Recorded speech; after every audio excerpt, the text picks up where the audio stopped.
ہندوستان میں جہاں دیگر ادیان و مذاہب کے لوگ قیام پذیر ہیں، وہیں پر مسلمان ہندوستان کی ریڑھ کی ہڈی کی حیثیت رکھتا ہے۔ یہ حقیقت ہے کہ ہندوستان کی تقدیر کو مسلمانوں نے اپنے خون جگر سے سنوارا ہے۔ ہر ہندوستانی کو سر اٹھا کر جینے کا حق مسلمانوں نے دلایا ہے۔ اس چمن کی آب یاری مسلمانوں نے کی ہے، اور ہر وقت مسلمانوں نے اپنے وطن عزیز کی محبت میں ڈوب کر سب سے پہلے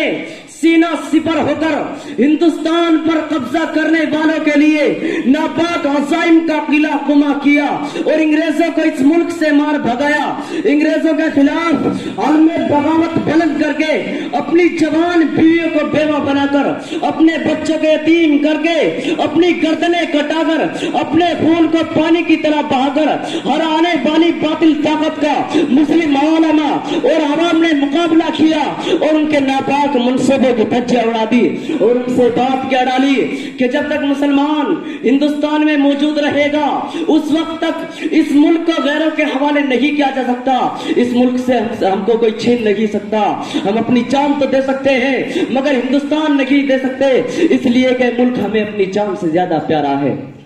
اس کی تقدیر کو ہم نے ہی نکھارا ہے۔ یہ بات مسلمانوں نے ہی کہی تھی کہ سارے جہاں سے اچھا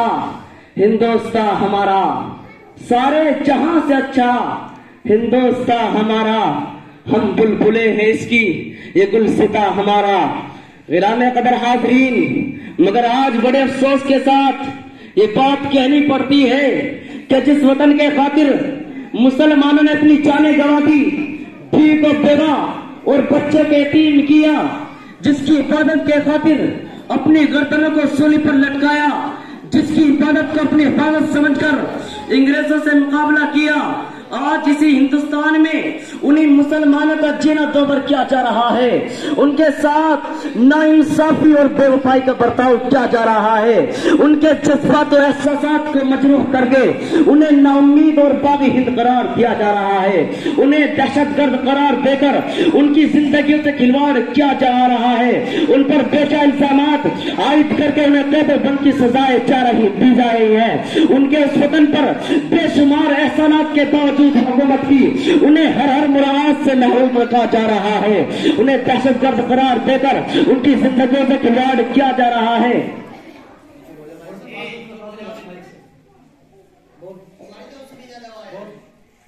جب معلوم کیا جاتا ہے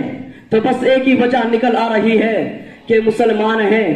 کٹتے ہی رہے ہم بستی میں راہ بروں کی، کٹتے ہی رہے بستی میں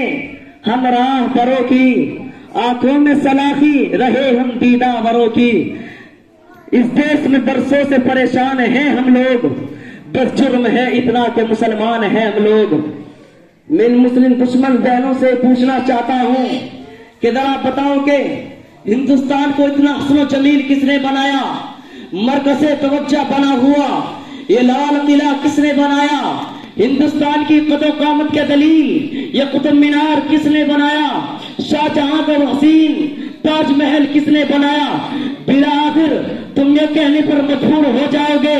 کہ ساری چیزیں مسلمانوں کی دین ہے، مسلمانوں کی مرہون منت ہے۔ ان ساری باتوں کے باوجود اگر تم انکار کرو گے، ہر مقام پر قرآنی آیات اور عربی تحریات نقش ہیں، لال قلعے میں ہماری مساجد اور مساجدوں میں عبادت کرنے سے روکا جا رہا ہے، مگر یہ بات یاد رکھو کہ ذرا سی سنہری کرسی پر بیٹھنے سے ہندوستان تمہارا نہیں ہو جائے گا، ووٹوں کی بھیک سے حاصل ہوئے اقتدار کے ذریعے تم شہنشاہی ہند نہیں بن جاؤ گے، ہر حال میں تمہیں مسلمانوں کو ماننا پڑے گا، اس کے بغیر ایک بھی قدم آگے نہیں بڑھ سکتے اور مسلمانوں کو نہیں بھلا سکتے۔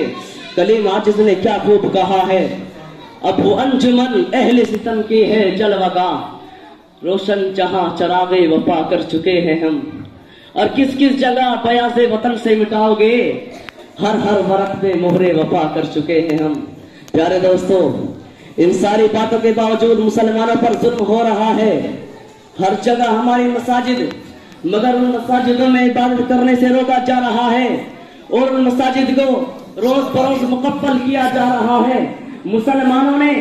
سارے آثار قدیمہ بنا کر